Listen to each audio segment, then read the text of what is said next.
আমরা আমাদের জায়গা থেকে এটাকে মতানৈক্য মনে করি না। আর হচ্ছে হাসনাতের যেই লেখাটা ছিল এটার সাথে কিন্তু আমার হচ্ছে কিছু পারসেপশন রিসিভ করার ক্ষেত্রে দ্বিমত ছিল, তার পুরো বক্তব্যের সাথে মানে বক্তব্য লাইনগুলোর সাথে কিন্তু কোথাও দ্বিমত ছিল না।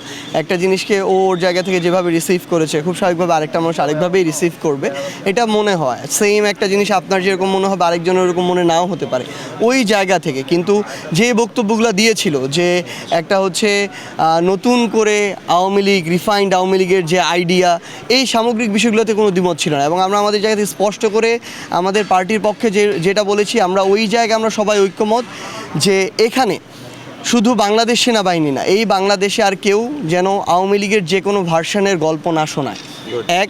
এবং দ্বিতীয়ত হচ্ছে আমরা আশা করব যে বাংলাদেশ সেনাবাহিনীর প্রতি আমাদের যে রেসপেক্টের জায়গাটা আছে সেটা প্রতিষ্ঠান হিসেবে তারা ধরে রাখবে।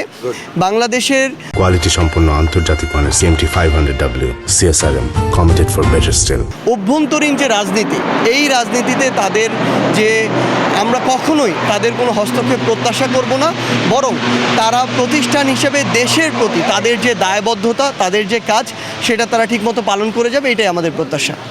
না, এটা তো আমরা আমাদের জায়গা থেকে স্পষ্ট করে বলেছি। হাসনাত তার পোস্টে বলেছে, আমিও আমার পোস্টে সেম কথাই বলেছি, এই কথাগুলো এসেছে। এবং আমরা আমাদের পার্টির পক্ষ থেকে যখন প্রেস ব্রিফিং হয় তখন আমরা এই কথাগুলো উল্লেখ করেছি। এবং আমাদের ভিতরে যেভাবে আপনারা দেখাচ্ছেন যে মতানৈক্য, আমরা মনে করি এটা কোনো মতানৈক্য না, এটা স্বাভাবিকভাবে যে যার পারসেপশনটা তুলে ধরেছে। তবে আমরা অ্যাজ এ পার্টি হিসেবে সামনে আরও ভালোভাবে ফাংশন করার জন্য এই বিষয়গুলো নিজেদের ভিতরে আরও সুন্দরভাবে আলোচনা করে আমরা সেভাবে প্রকাশ করব।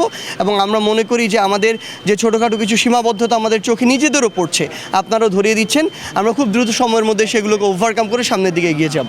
না, এটা তো অবশ্যই এখন এটা একটা একদম ব্যাধির মতো হয়ে যাচ্ছে এই গুজবটা।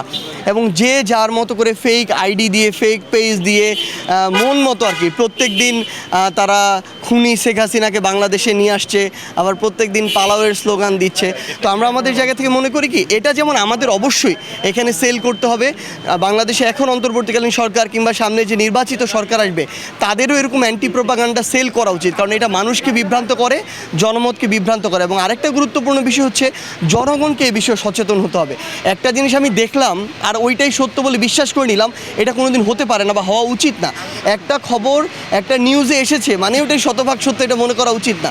সব কিছুর প্রোস অ্যান্ড কোনস আছে, এইটুকু যেন আমরা যাচাই করে আমাদের সিদ্ধান্তগুলো নিই।